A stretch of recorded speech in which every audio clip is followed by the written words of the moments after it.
Hello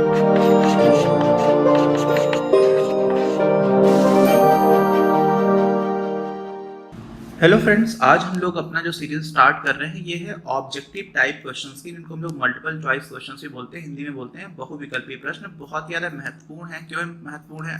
कई बार conceptual understanding भी यहाँ से चेक हो जाती है, और board examination point of view से झारखंड में 40 नंबर के मल्टीपल चॉइस क्वेश्चंस आते हैं। ठीक है, बाकी बोर्ड्स में भी आते हैं, और कई बार बाकी जगह पर जो लघु उत्तरीय आते हैं वो भी इसी से निकल करके आ जाता है। तो इसीलिए इसको हम लोग एक एक करके अच्छे से समझेंगे। तो चलिए स्टार्ट करते हैं। इस सीरीज में आप लोगों को काफी ज्यादा उम्मीद है कि board examination point of view से काफी सारी चीजें आपको समझ में भी आ जाएंगी और आपकी प्रिपरेशन हो जाएगी। और हम लोगों ने यहाँ पर डेफिनेटली जानबूझ करके आंसर्स नहीं लिखे हुए हैं, जिससे कि आप लोग खुद से भी प्रैक्टिस करते जाएं पैरेलली। अंत में आपको आंसर्स मिल जाएंगे, जिससे कि आपको मैं समझाता भी जाऊंगा, लेकिन यहाँ पर डायरेक्टली नहीं लिखा हुआ। उससे क्या हो जाता है ना कि आपको प्रैक्टिस करने का मौका ठीक से नहीं मिलता है। ठीक है, तो चलिए हम लोग स्टार्ट करते हैं। पहला क्वेश्चन अपना क्या है? व्यष्टि अर्थशास्त्र के अंतर्गत निम्न में से किसका अध्ययन किया जाता है? व्यक्तिगत इकाई का, आर्थिक समग्र यानी कि इकोनॉमिक एग्रीगेट्स का, राष्ट्रीय यानी कि नेशनल इनकम का, कुल उत्पादन यानी कि कुल उत्पादन टोटल आउटपुट का। ये इतना ज्यादा लल्लू क्वेश्चन है, ये तो किसी को भी गलत करके आना नहीं चाहिए। व्यष्टि अर्थशास्त्र क्या होता है? Micro economics. ठीक है, क्या होता है व्यष्टि? माइक्रो। माइक्रो में क्या होता है? हम एक एक इकाई की बात करते हैं। तो निश्चित रूप से जो हमारा क्वेश्चन सही है वो क्या हो गया? क्वेश्चन का आंसर जो सही है वो क्या हो गया? व्यक्तिगत इकाई। ठीक है, अच्छा अगले प्रश्न में चलते हैं। आर्थिक विश्लेषण में व्यष्टि और समष्टि इन शब्दों का प्रयोग सर्वप्रथम किसने किया? ये थोड़ा सा इस तरह के जो क्वेश्चंस होते हैं ना, वो जिसने याद किया हुआ है उसी को याद रहता है ना, या तो जिन्होंने बहुत ज्यादा दिन तक इकोनॉमिक्स को पढ़ा है तो बहुत सारे इकोनॉमिक्स को वो पढ़ लेते हैं और फिर उनको नाम याद बना रहता है। तो इस तरह के क्वेश्चंस बहुत अच्छे नहीं मानता हूं मैं, क्योंकि इसमें विषय की आपकी कोई विषय की समझ की परख नहीं है। बस इकोनॉमिक्स जो है वो तरह का रटने वाला काम है। तो इस लेवल पर मैं इसको बहुत अच्छा नहीं मानता, बट ऐसे क्वेश्चन आ जाते हैं।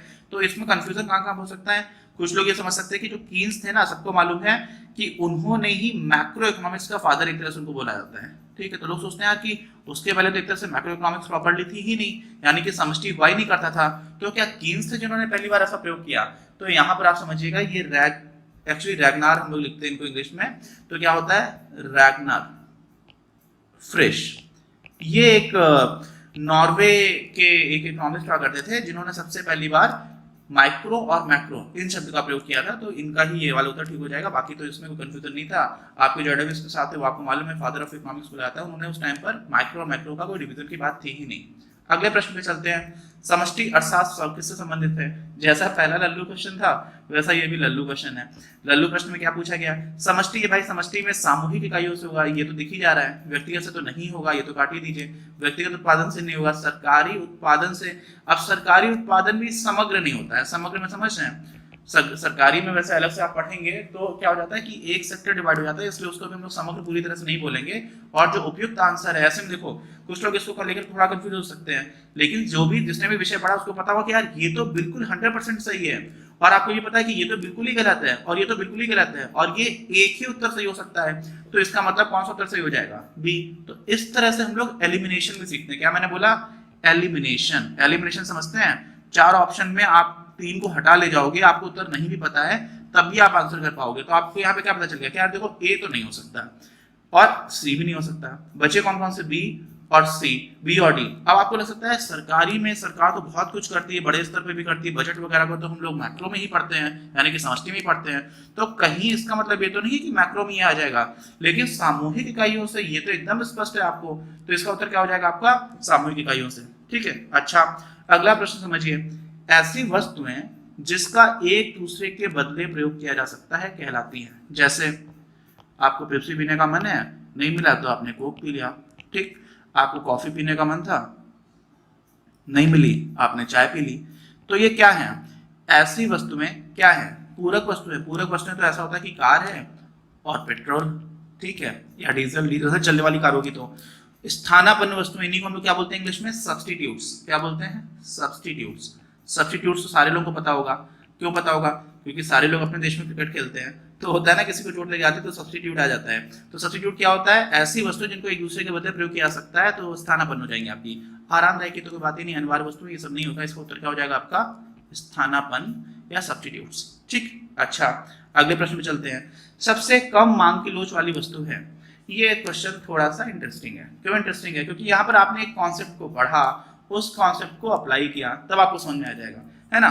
क्या है साइकिल? सबसे कम मांग की लोच वाली वस्तु का मतलब क्या हुआ कि भाई आपने किसी चीज का प्राइस क्या किया, बढ़ा दिया, कीमत बढ़ा दी, खूब बढ़ा दी, बहुत ज्यादा बढ़ा दी, और उसकी जो मांगी जाने वाली वस्तुओं की मात्रा थी वो आपकी अपरिवर्तित रही।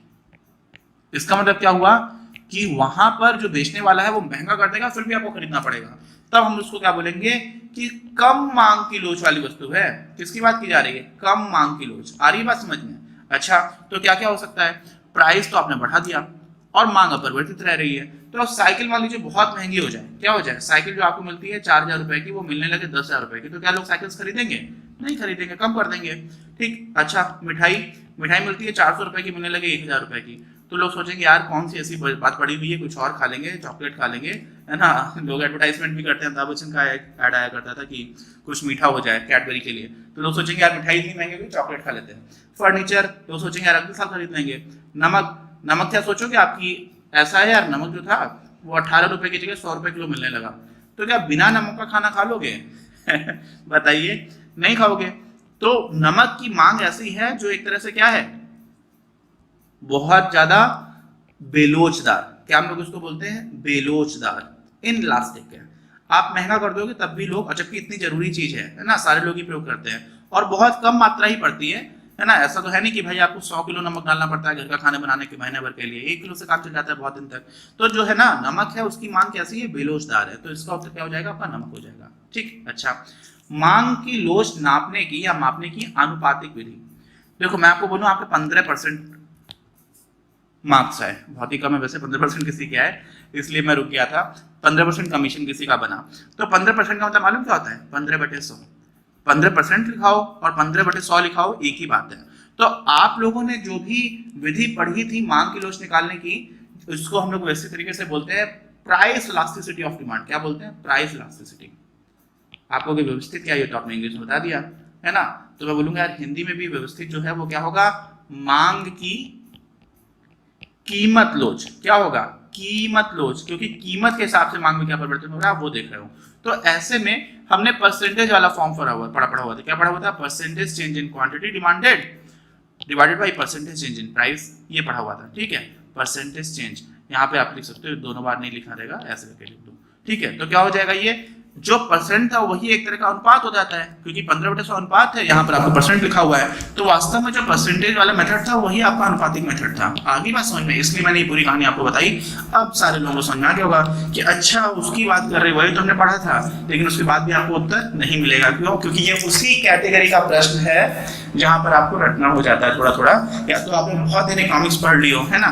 तो क्या होता है, प्रोफेसर मार्शल थे, इन्होंने 2 तरह से टोटल निकालने की कोशिश की थी। तो एक होता था टोटल आउटले मेथड, इनका हुआ करता है, और एक पॉइंट फॉर्म होता है, पॉइंट, ठीक है, पॉइंट फॉर्मूला फॉर इलास्टिसिटी, ऐसे निकाले करते हैं। तो ये दोनों किसके थे? मार्शल के थे। लेकिन ये अनुपातिक तो है नहीं, अनुपातिक हम लोग क्या बोलते हैं? परसेंटेज वाला, और वो काम किया था प्रोफेसर फ्लक्स ने। ठीक है, तो इसको आप रट ही लो यार, नोट कर लो। ये ऐसे 10-12 क्वेश्चन होंगे, सब मिला के 20 बनेंगे, जिसमें आपको रटने टाइप का काम करना पड़ेगा, और उसके बाद की चीजें नहीं आएंगी। इसलिए हम जानबूझ के इसको कवर किया हुआ, क्योंकि जब भी मैंने सब्जेक्ट पढ़ाया उसमें इस तरह के क्वेश्चन को कवर नहीं करता था। ये तो रटने वाली चीज है।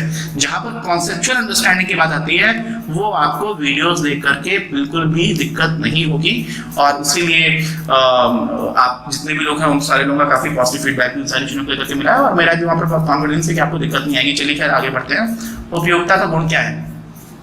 उपयोगिता क्या होती है? यूटिलिटी, है ना। अच्छा, ध्यान से समझिएगा। एक उत्पाद से दूसरे उत्पाद के लिए अलग अलग होती है। आपको बैटरी और क्रिकेट बैट, इन दोनों की उपयोगिता आपके लिए सेम है क्या? नहीं है, तो ये बात तो सही हो गई। दूसरा क्या है? एक समय से दूसरे समय में बदलती है। कूलर है, मेरे पास क्या है? कूलर। सर्दी में भी बैठा हुआ कूलर चला रहा हूँ और गर्मी में भी चला रहा हूँ, तो तुम लोग बोलेंगे पागल हो गया ये।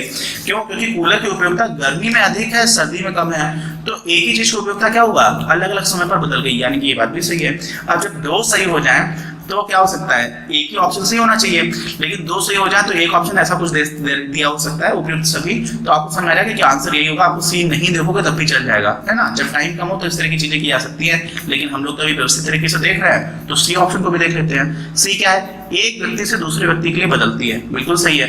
कूलर हो सकता है कि मेरे लिए बहुत ज्यादा इंपॉर्टेंट है, आपके लिए उतना इंपॉर्टेंट नहीं है। आपके लिए क्या है, आपको लगता है कि नहीं कॉफी बहुत ज्यादा इंपॉर्टेंट है आपके लिए, और मेरे लिए उतनी इंपॉर्टेंट नहीं है, ठीक है। तो अलग अलग व्यक्तियों के लिए अलग अलग वस्तुओं की अलग अलग उपयोगिता होती है, इसका मतलब ये तीनों ही ऑप्शंस ठीक है और इसीलिए उपयुक्त सभी इसका उत्तर हो जाएगा। फिर आता है एक तटस्थता वक्र। तटस्थता वक्र हम लोग क्या बोला करते थे अभी तक इंग्लिश में, इंडिफरेंस कर्व्स, ठीक है। क्या है, एक तटस्थता वक्र का ढाल जो है वो कैसा होता है, बाएं से दाएं ओर घटता हुआ होता है। कैसा होता था यार तटस्थता वक्र, भूल गए हो क्या, है? देखो ऐसा कुछ हुआ करता था, ऐसा होता था, और जब हम लोग मानचित्र बनाते तो ऐसा बनाया करते थे कुछ, है ना। तो यहाँ पर मान लीजिए ये है, अब आपको ये पता है इधर है दायां और इधर क्या है बायां, ठीक।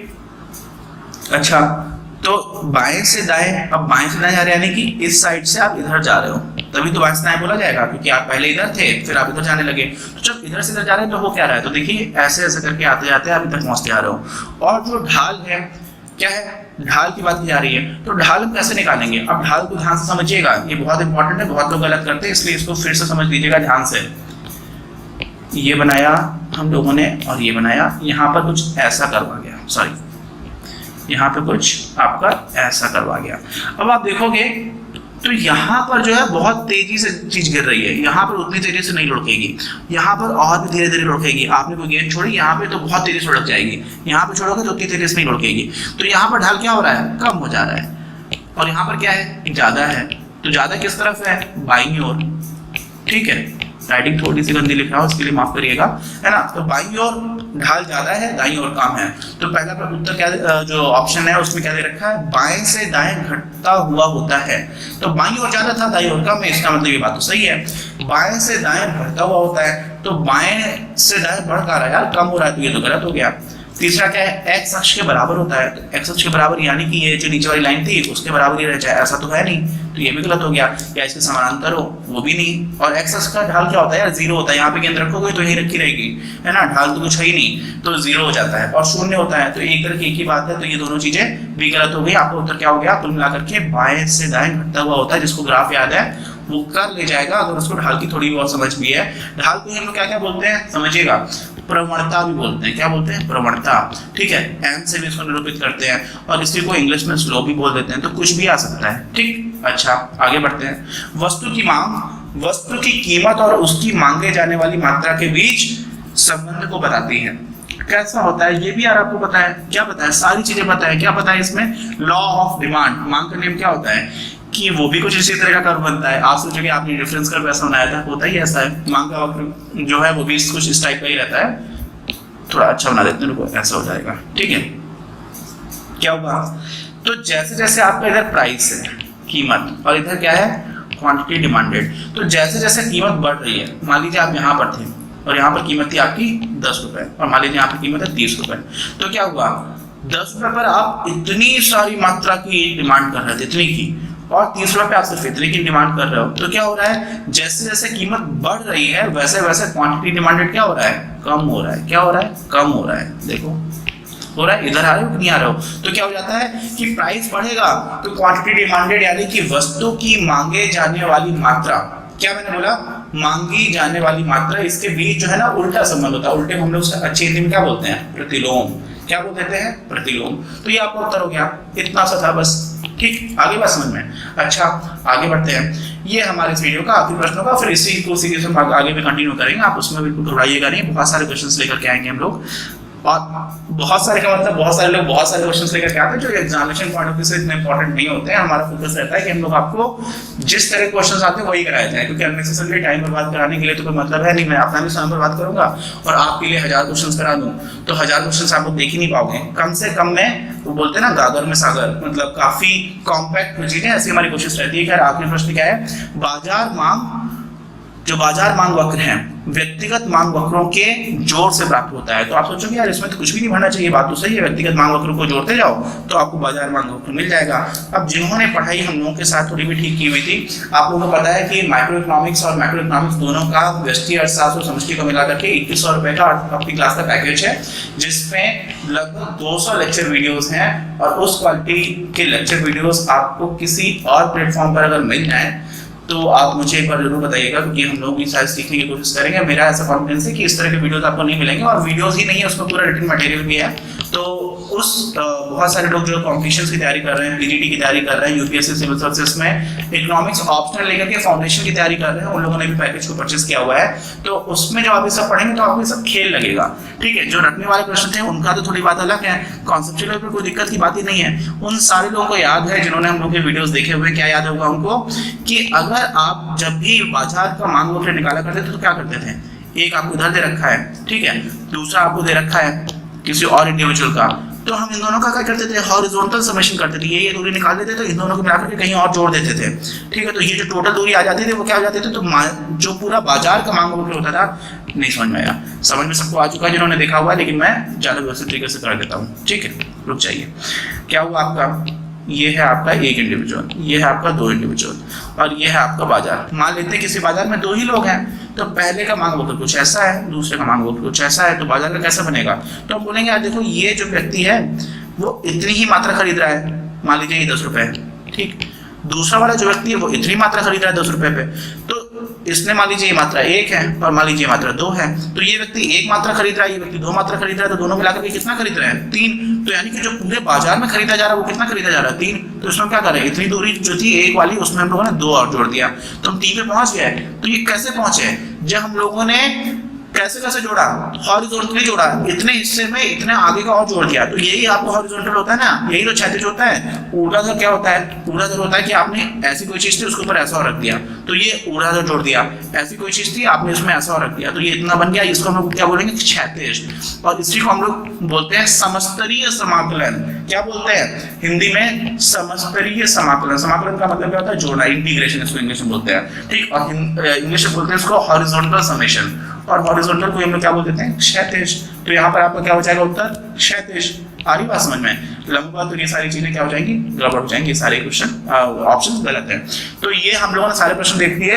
अब जिन लोगों को कोई दिक्कत थी तो उनके लिए ये उदाहरण लिखे हुए एग्जाम्पल्स लिखे, सॉरी आंसर्स लिखे हुए, उत्तरमाला है, वो लोग यहाँ से देख करके एक बार उसको कंफर्म भी कर सकते हैं क्या हुआ था, कैसे हुआ था, ठीक है। इसका हम मिलेंगे अपने अगले वीडियो में, जिसमें हम लोग किसी सीरीज को कंटिन्यू रखते हैं। ऑल द बेस्ट, सारे लोग अच्छे से पढ़ाई करते रहिए। जय हिंद, जय भारत।